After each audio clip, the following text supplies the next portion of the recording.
You did it again. Someone got close and you found a reason to pull back. Maybe you started an argument over nothing. Maybe you went cold without explaining why. Maybe you just stopped replying and told yourself they were better off without you anyway, and now you are alone again, which is what you said you did not want. But somehow it keeps happening. Every time someone gets close enough to actually matter, something in you pushes them away. This video is for people who push everyone away when they need them most. And the first thing you need to hear is that you are not doing this because you are broken or unlovable. You are doing this because at some point, letting people in hurt you badly enough that your brain decided closeness itself was the danger. Not the specific person. Closeness. Vulnerability, the state of needing someone. Psychologists call this avoidant attachment. It develops when early experiences of seeking comfort or connection were met with rejection, inconsistency, or emotional unavailability. Your nervous system learned a very specific lesson. The closer someone gets, the more there is to lose. So it built a defense system. And that defense system is running every time someone tries to get genuinely close to you. The defense does not look the same for everyone. For some people, it is anger, picking fights over small things to create distance without admitting you want distance. For others, it is withdrawal, going quiet, becoming unavailable, making yourself harder to reach without ever saying why. For others, it is sabotage, doing or saying something that damages the connection just before it reaches a level of depth that feels dangerous. But the mechanism underneath all of them is the same.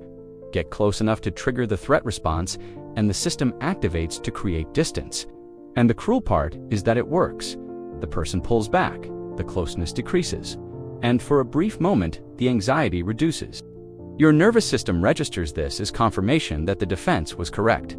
Closeness was dangerous. Pulling away made you safe. So the pattern gets reinforced every single time. Not because you chose it, because your nervous system rewarded it. Here is what makes this pattern so painful to live with. You do not actually want to be alone. That is the part nobody outside of you sees. The pushing away is not indifference. It is terror wearing the mask of indifference. You want connection as badly as anyone. Maybe more, because people who learned early that connection was unsafe tend to crave it more intensely, precisely because it was withheld. But every time it gets within reach, the fear response fires before the wanting can catch up. And you end up standing in the wreckage of another connection you destroyed, genuinely confused about why you keep doing this to yourself. This is called the push-pull cycle in attachment psychology. You pull people in when you feel safe enough, then push them away when they get close enough to actually matter. The cycle leaves the other person confused and hurt, and it leaves you more convinced than ever that you are fundamentally too difficult to love. But that belief is not a conclusion you reached through evidence. It is a story your nervous system is telling you to justify the defense mechanism it built to protect you. There is a specific moment in this pattern that almost everyone with avoidant attachment recognizes. It is the moment just before you push, when someone does something kind or vulnerable or genuinely loving toward you. And instead of feeling warmth, you feel something that functions like irritation or suffocation or an overwhelming need to escape. That feeling is not a sign that you do not care about them. It is a sign that you care too much, and your nervous system is panicking about what happens if you let yourself need them, because need means vulnerability. And vulnerability, in your experience, has historically meant pain. So the system does what it was designed to do. It creates an exit, an argument, a silence, a reason to leave before they can, because leaving first is the only form of control that ever felt reliable. Research by psychologist Kim Bartholomew identified what she called the fearful avoidant attachment style, distinct from dismissive avoidance. Fearful avoidants desperately want close relationships, but are terrified of them simultaneously. They experience a constant internal war between the longing for connection and the terror of what connection makes possible, specifically the possibility of loss and abandonment. And the pushing away is how that internal war gets externalized. The person in front of you becomes the battlefield for a fight that started long before they arrived. Here is what the people you push away almost never understand. The pushing has nothing to do with them. The person who gets pushed away usually concludes they did something wrong, that they were too much, not enough, or that they misjudged how close you actually were. They carry that confusion for a long time, sometimes permanently. But from inside your experience, What actually happened is that they got close enough to matter, and mattering made them dangerous. Not because of anything they did, because of what mattering means to a nervous system that learned early that the things you need most are the things most likely to disappear. There is also a specific type of shame that lives inside this pattern that is rarely talked about. It is the shame of watching yourself do it, of being aware enough to see the pattern mid-action and still not being able to stop it.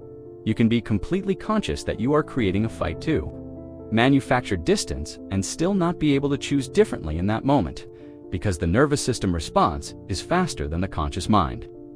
The defense activates before you have decided to activate it, and then the conscious mind comes in after the fact, sees the damage, and adds shame on top of the fear that caused it.